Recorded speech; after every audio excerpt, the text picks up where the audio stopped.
Good afternoon, everyone. Kia ora, I'm Michelle Kitney. I have the privilege of leading Volunteering New Zealand, Kuau Aotearoa, and it's a real pleasure to be here today to provide an introduction and some background to our recently released best practice guidelines, Te Anga Whataiki. The best practice guidelines are one of our initiatives that support and enable volunteer engagement practitioners in New Zealand, and they have a volunteer-centric approach. I am really proud of what we achieved with this, and just while I'm mentioning that, there's a few people on my team probably on the session today, so they may be able to put some answers into the chat as well, potentially. Really was an all of organisation project, and we all played a part in it. All right, my slides are working. That's great. So I thought I'd just start with a little bit about Volunteering New Zealand. I know that with 180 plus people here, that there's people from New Zealand, but also Australia and possibly from other parts of the world. So a little bit about us. We are the peak body umbrella organisation for volunteers and volunteering in Aotearoa, New Zealand. Our role is to encourage volunteers and volunteering in all its forms. We were established in 2001 in response to needs of regional volunteer centres in the wider sector to pick up things that could be done nationally or on behalf of everybody, like National Volunteer Week, voice into government advocacy, and things like that. We are a membership organisation with 100 national members, and that includes the regional volunteer centres. There's 17 of those across Aotearoa, New Zealand. Under our main national organisations are actually 10,000 members of those organisations. So through our network, we have quite a large reach into a range of different communities and organisations. A key role for us is to speak up for volunteers and for organisations that rely on a volunteer workforce and people who lead volunteer engagement. So as an organisation doing the job that we do, we know that volunteering requires leadership, and leaders of volunteers need the right tools to do their job. Our work focuses on providing tools and resources for leaders of volunteering. That's one of the things we do, but by doing that, we create an enabling environment where volunteers can thrive. So a couple of years ago, we started a long year review of our best practice guidelines and to review how they supported volunteer engagement within community organisations. So we already actually had a set of guidelines which were produced around 2011. And as I understand, I wasn't with Volunteering New Zealand then, but that these were relatively groundbreaking and well received both in New Zealand but also internationally. These ones were built by a working group of volunteer management experts from larger voluntary organisations, and they had some really important key principles underpinning them. So the key principles were that volunteers are central to an organisation, so not just part of a program. Everyone within an organisation has a responsibility to involve and recognise volunteers, that volunteer programs needed leadership and resourcing, and that volunteer managers needed tools and resources to do their jobs. But there were definitely some opportunities for change. Originally constructed as a paper-based tool, a workbook that you went through as a team from start to finish. They were not digitised. They were on our website, but they were not digitised. And this may have impacted on their utilisation. So skipping ahead, this is what our best practice guidelines look like now when you access our website. But in 2022, we secured a very small amount of funding to review and update the 2011 best practice guidelines. We knew that they were in need of a refresh. We knew there were gaps around accessibility and inclusion and diversity. We also know that we knew and we know that people working and leading volunteers already have great expertise, but they might be siloed or need a bit of support or not have connections to other people doing the same job to help them on a daily basis. With our new best practice guidelines, volunteers are placed at the centre of these, and there's 7 practice areas, and each of them relates to a step on the life cycle of a volunteer participating in an organisation. So in its simplest form, a volunteer life cycle framework is a map of the volunteers' personal engagement from the day they hear about the organisation through to the day they leave. From our point of view, we think, and I know many would understand and know that actually volunteers often go on to become donors, quite often to organisations, and advocates. So arguably the relationship lives on beyond the day they exit the organisation, and that's something we hope to capture in our reframing of the guidelines. We were committed to building credible guidelines with support and buy-in from the sector. So we started the project, and to be honest, we had a pretty open roadmap, which is another way of saying we had no idea where we were going. But we did quickly formulate a process, and we went through some key steps. So we started by reviewing the environment. Obviously, since we developed our original guidelines in 2011, volunteering had changed, and in a post-COVID environment, not post, but like working through COVID environment, we needed to think about our audiences. We did some research, we asked some stakeholders some questions, and then we asked some more questions, and then we did another survey. We looked at frameworks. We wanted to explore the potential overlap of a volunteer lifecycle framework and whether that could work as a way of talking about good practice, volunteer engagement as a set of guidelines. For us here in New Zealand, we identified 7 areas relevant for guidelines and a New Zealand audience. And we went on to, so we had a draft output. We did some sense checking. There's lots of international standards and frameworks that have come onto the market over the last decade. Looked at what we could learn from these. And then we did a co-design process where we ran online co-design workshops for each of the 7 areas we identified. And then we had to synthesize all the goodness that came out of the co-design process into reduce it down, sense check it, and finalize an output.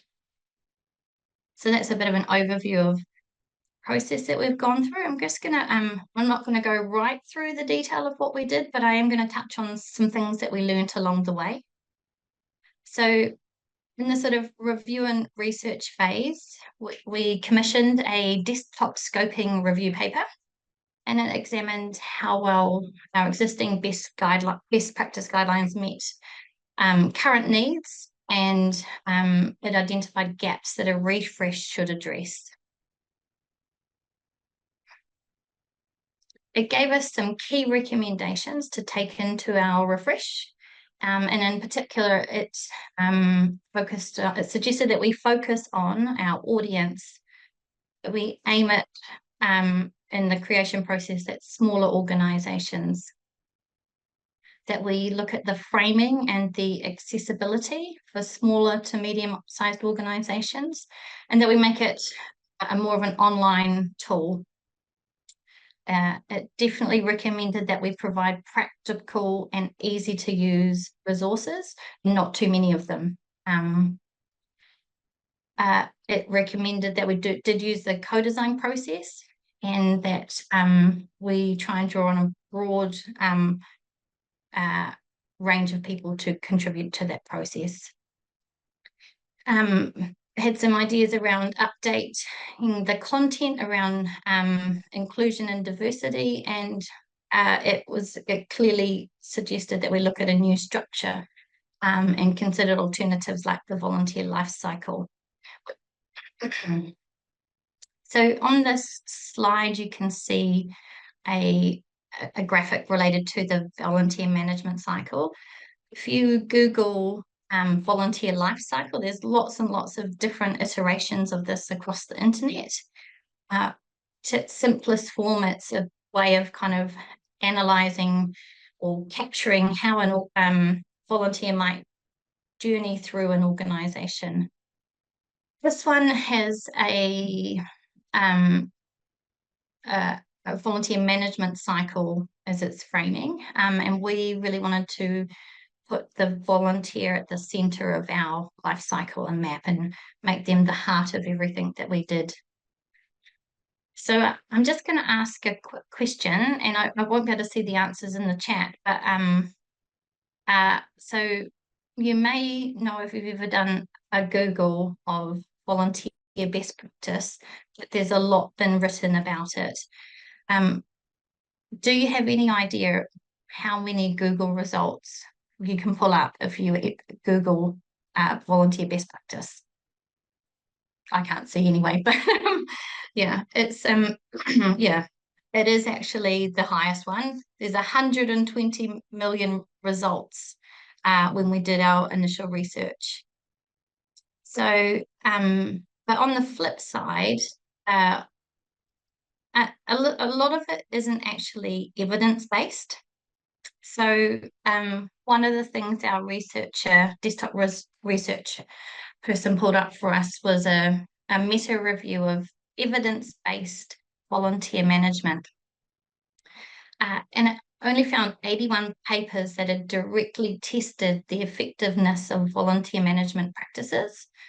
And it identified numerous gaps in current knowledge, and essentially there's a lot of literature with conclusions for researchers and practitioners, but not much of it is actually empirically evidence-based.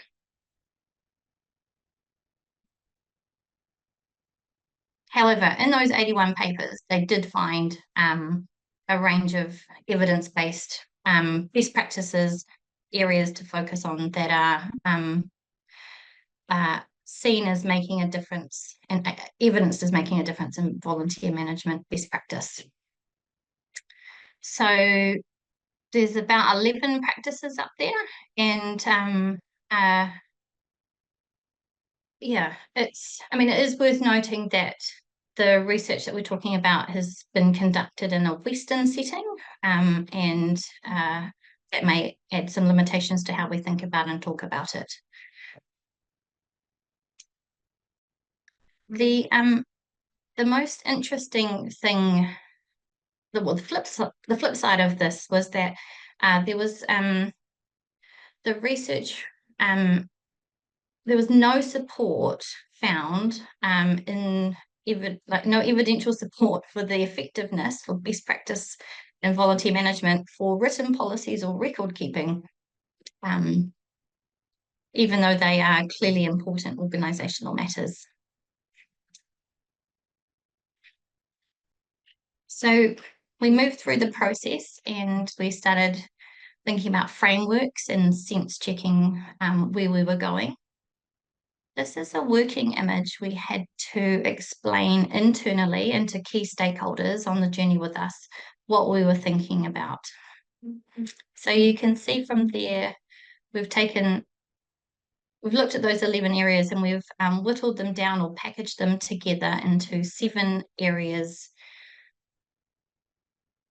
which we think are relevant to a New Zealand context. And we've overlaid that across a volunteer lifecycle framework. For us, key to our framework was putting the volunteer at the centre of everything. And that was important to us because a people-first approach aligns with a Te Ao Māori worldview. So it's our Indigenous culture worldview alignment. I think what we were also trying to grapple with when we were in the design process and the review process was how these practices sit in the context of what happens within an organization. So there's a whole pile of things that impact on the volunteers' experience within an organization, which aren't just limited to or stuck in the volunteer engagement space. So things around culture and well-being and values are things that have sit outside that volunteer life cycle, but are vital and important to it,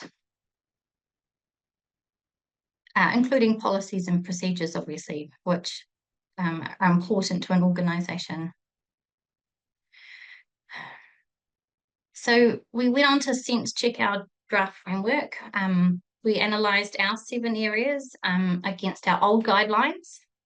And we also had a pretty complex matrix going on to compare the key elements of each of our draft framework to ensure that we didn't miss something obvious. So we went and looked at the Canadian Code for Volunteer Involvement, the Australian National Standards, Investing in Volunteers, and the National Occupational Standards, the Scottish National Volunteer Framework. And we, of course, also looked back at our old New Zealand guidelines.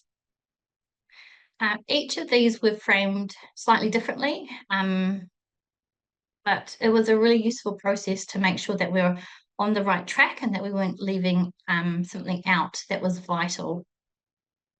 So then we moved to a co-design process.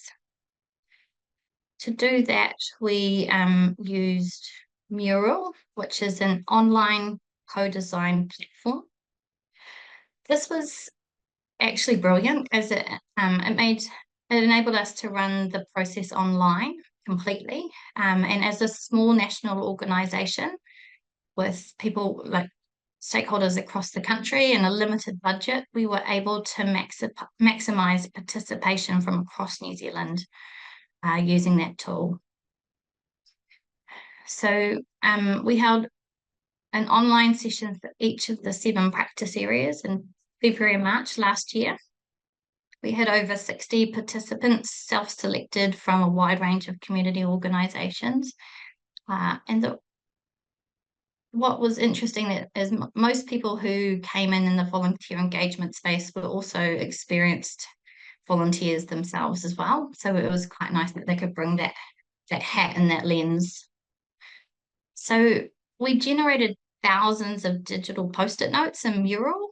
The process had looked at the online process that we did with each of the 7 areas, looked at what volunteers need, what good looks like at each part of the cycle. So thousands of post-it notes, online digital ones, and there was a lot of crossover and consensus in the output. The Mural tool was really great for helping us as a team, synthesizing and double checking, and we were able to easily move ideas across boards and sort and synthesize what we heard through that process. And it was really fascinating that there was such a high level of consensus coming out of a lot of the content. There were obviously some outliers of things as well. So when we extracted this, we still had generated nearly 13,000 words or 54 pages of content. This is what they look like now in written form, or published form, should I say. But it took us a while to get to that. So we created an initial draft of the guidelines, and then we put them back out to be peer reviewed by targeted stakeholder groups, including people with diverse experiences, people with a refugee or migrant background, disability, and a Te Ao Māori lens, a youth lens. And we've obviously also been reviewed from a plain English lens as well to make sure that we, when they are finally pitched and written, that they were at the right language level to make them accessible. I'm just going to dip in very quickly to a key part of them. So, the Te Reo Māori name for these guidelines was given to us by our Kaitiaki, Evelyn Tobin. So Te Anga Whaitaki is a name for them, best practice guidelines. She also helped us identify words and framing that were coming out of the content and also that original diagram I showed you with our framing up our thinking. We, I think, a really key difference to our last guidelines and really important and fundamental to this set is that there is an overarching set of principles that sits above all the seven practice areas, and they are encapsulated by this kupu Māori, so Māori language words. So aroha is a translate, roughly around love, and that the framing for that is that volunteers are a taonga, a treasure, and should be recognised for the generosity of their gift and their contribution, and it should be recognised with love. Hononga is about building connections. So uh, volunteering in itself is an act of building connections. Our practice and expression of each of the seven areas of volunteer best practice should include a focus and understanding that you're building a connection with volunteers. Kairataki, we are all leaders. So everybody can be part of delivering and leading and be, we all have a job to play. Manaakitanga is acknowledging that the volunteers sit at the centre of our work and everyone plays a part in nurturing and growing volunteers. Ngātahi is about inclusion, collaboration and connection of volunteers being vital. So that actually those individual relationships and the inclusion of volunteers into our work and mahi and this. Some of you may have noticed the word tuao in our logo. So our Te Reo Māori name is tuao Aotearoa, and tuao means volunteer, but it also means leading by example. So I guess in a sense, our guidelines are leading by example, volunteers lead by example, and it's actually one of our values as an organisation, but also so is manaakitanga. Tika, we do what is right, and whanaungatanga, we build enduring and reciprocal relationships. So yeah, it's a really important part of ideas that are sort of sit above and around and within our guidelines. We got there in the year. We finished the process. So our guidelines were co-designed by the sector and volunteers. They were published digitally last June in National Volunteer Week. Since then, they've been accessed about 12,000 times, last time we counted. And instead of an organisational needs focus, which is the framing of our original guidelines was really about organisations and how they operate and what they do and what they need, we've now framed it as with the volunteer at the centre of these guidelines. The web version has a separate page for each of the seven practice areas. So they're designed to be easy for people to access area they need if they want it. And that you don't have to go and do all seven areas or do the whole workbook, which is how the old ones were structured. Was take a workbook, get a group of people together, sit down and workshop the whole thing.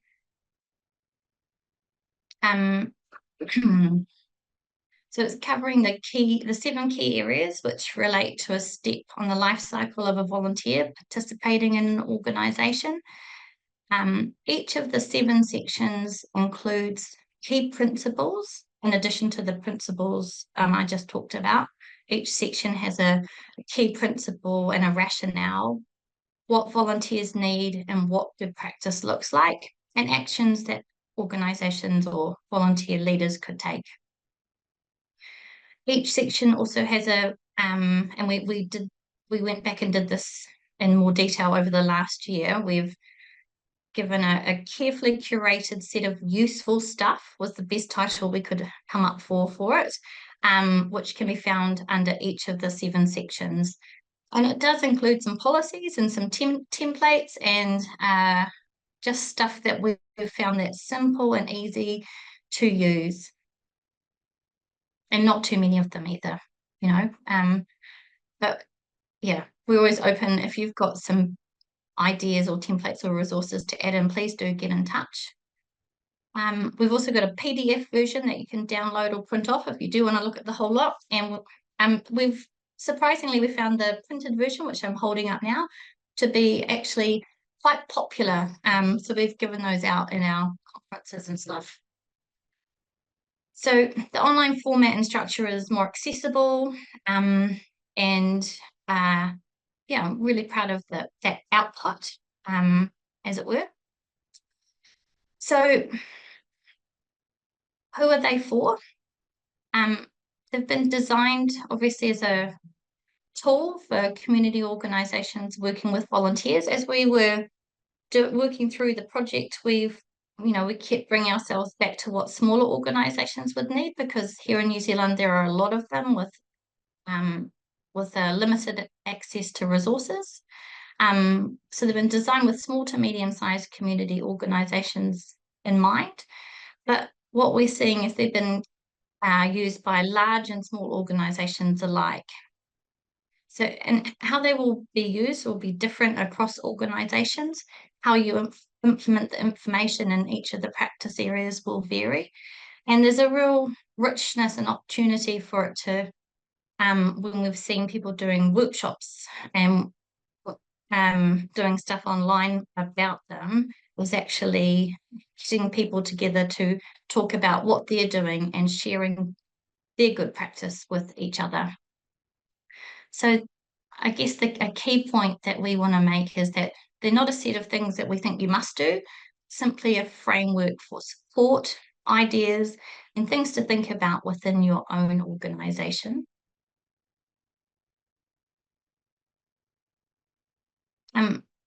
We've seen, so it's been produced for in the market, so to speak, for over a year now, and we're seeing them being used in quite a lot of different ways. So they can be used as a tool for advocacy. A volunteer manager can use them to support requests for resourcing and support for volunteer programs and strategic volunteer engagement. That's some feedback we've received. Some organisations are designing their internal training based on them or reviewing their training against them. Something that we hadn't really thought about is that they could be a good tool to help bring other people in your organisation who don't typically work with volunteers along on the journey, and give them some key information about working alongside volunteers. In that same vein, this is something we only thought about afterwards, but they're actually a great tool for new and young volunteers to know what to expect when they volunteer. So from a volunteer's rights perspective, they're quite a useful tool of information and education. An assessment tool for your own internal processes and practices. Yeah, we're just collating now some stories and use case studies as well. We're really excited to see how much they're being used. We know that our regional volunteer centres are using them to build their own training around as well. So that kind of gives you an overview. I do have a couple more slides. I can come back to the questions slide in a minute, actually. What's this next one? No. I've kind of ripped through that, Andy. What was that? I've ripped through it. You, Um, but I've got you, sorry, you go. no, no, I said you did very well. It was very informative, and I'm sure that there are some questions that people have. So folks, um, we're just using a slightly new platform today. So if I can get you to pop your questions into the chat. I know somebody said that it appears that it's disabled, but I'm actually getting those questions through. So that's probably the easiest way. Then I can relay them to Michelle. Just while people are preparing to do that, there was one question which Pamela asked earlier, which I guess relates more to uh, a particular context. She just asked, as volunteers are central to an organisation, were they retained in healthcare settings during COVID? I'm guessing that's kind of in the New Zealand context. That was a really tricky situation in New Zealand. So I think, uh, assuming that you are asking that question from a New Zealand perspective, but may not be from New Zealand, I think we don't have the same sort of volunteering into social services in the same way that some of the Australian um, may happen in Aussie. But so the volunteer programs are sitting outside of the actual like hospital structure, but are kind of feeding into it. And they're definitely, because of a lot of the restrictions around um, who could go into hospitals and things like that, we definitely saw some very challenging situations around volunteer engagement into healthcare settings in New Zealand throughout COVID. And some of those programs are still not back up and running in the same way that they were. And some got completely paused. Mm. Okay, cool. And David in the chat is saying that in his experience, volunteers were not retained during COVID in hospitals. I know here in Australia it was a little bit of a mix where that was happening in some and not in others. Also, somebody has just mentioned here that the chat doesn't appear to be working, but you can put your queries into the Q&A link if you can find that. So I apologize for that. Like I said, we're just using a slightly new platform today, so just road testing things a little. I Dana, have, sorry. I was just going to say, I have some additional slides I can take people through the 7 areas in very high level, but if we have trouble with questions. Okay. Well, so Dana had a question. Would we expect our organization to have public liability insurance that covers volunteers? So when you may have seen the 11 practices that there was an evidence base for. In New Zealand, we don't have the same requirements around uh, insurance for volunteers, so that's why that didn't actually end up in our in our guidelines.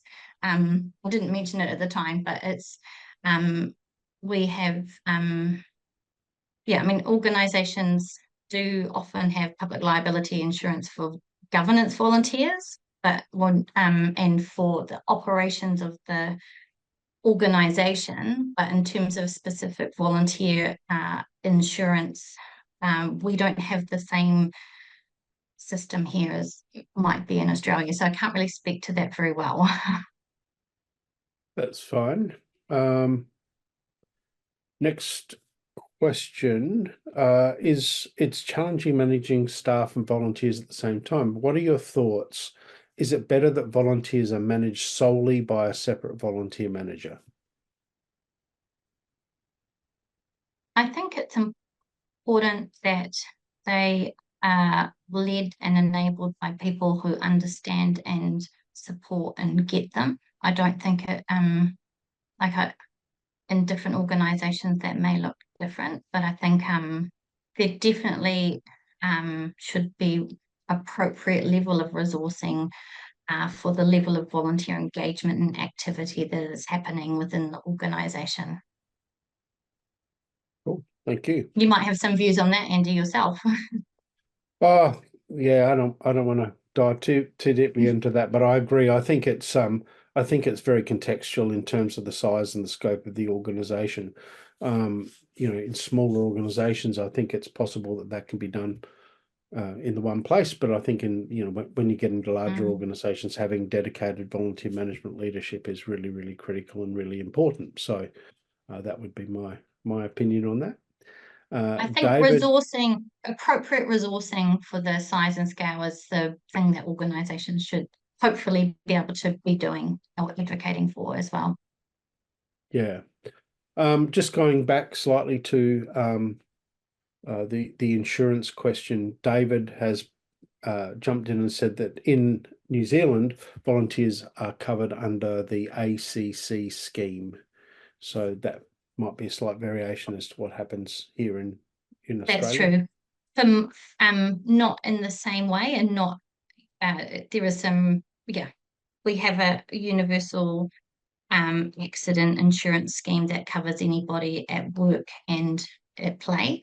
But there are some limitations around that in terms of emotional harm and I guess things that would relate into the PTSD space. Cool. Claire says, thank you for your presentation. It's been very helpful. I'll be accessing the document to encourage us to celebrate the volunteers in our small local charity in Melbourne. And Heidi has reminded me that the guidelines are available on the Volunteering New Zealand website, which for those of you who may not uh, have it, it's on the screen at the moment, volunteeringnz.org.nz. There's a bit of an extension to that, but I'm sure if you go to the website, you'll find that very, very easily. That's Yeah, all the it's questions that definitely are in there at the yeah, it's off moment. our homepage. Yeah, sorry. Yeah, Great. you can Yeah. find it easily from our homepage. So that's all the questions that are there at the moment. I don't know if you want to dive into that kind of other slide and have a quick look at that, and then we can Yeah, come back and to the outstanding. absolutely. So I was also going to mention that we have our volunteering changemakers hui, for this isn't relevant for everyone. Some people might want to come to it from Australia, but we do have a session that we're going to run the day before. It's a mini masterclass on our best practice guidelines. And one of the things we've done over the last year since we introduced them is actually develop a 1 day workshop based around them. And we're about to start seeing how we can roll that out across the country because there's been such high engagement with the guidelines.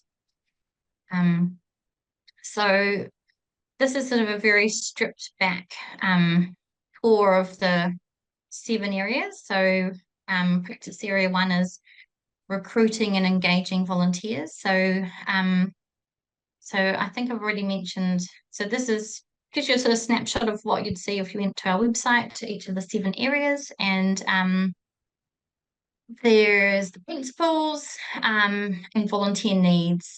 And that's all content that's been synthesized directly out of the co-design process with the feedback. With the principles, we kind of rolled it up a bit and tried to frame it in a principle-based way.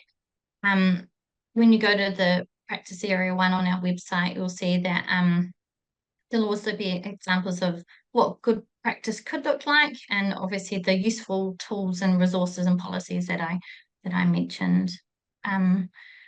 Practice area 2 is welcoming and onboarding volunteers. And so, in that space, ideally we're seeing, there's people, policies, and procedures have been put in place to ensure that volunteers are welcome, trained, and inducted appropriately into the organisation and their role. And then a sort of list out of what they need, feeling welcomed, understanding what the organisation is about, clear expectations around role requirements and skills required and training required, opportunity to communicate their own preferences, including access needs, been introduced to how to navigate the organisation, including culture and how its volunteering system works, We want people to start feeling connected and belonging to the organisation, and to have confidence that their confidentiality and privacy will um, be managed appropriately. The third area is packaged as volunteer support, leadership, and management. We're hoping to see, any volunteering activity should include appropriate leadership and resourcing. That comes back to that question we were just having. And a strong and dynamic volunteer program needs a supported and resourced manager. And whoever it is, people with the responsibility for volunteers should have sufficient resources and training to do their job. Just checking the time. So practice area 4, training and growing volunteers. There's no volunteering. So some of the framing may sound a little bit like things that you might hear in the Australian National Strategy. It was a very inspirational document in terms of framing up, giving us language for some of the things, ideas that were coming out of the co-design process. So no volunteering, there is no volunteering activity without leadership and appropriate resourcing. It kind of doubles up on previous one. But volunteers are leaders and they are empowered to work independently, make decisions, resolve issues, and able to grow and learn in their role.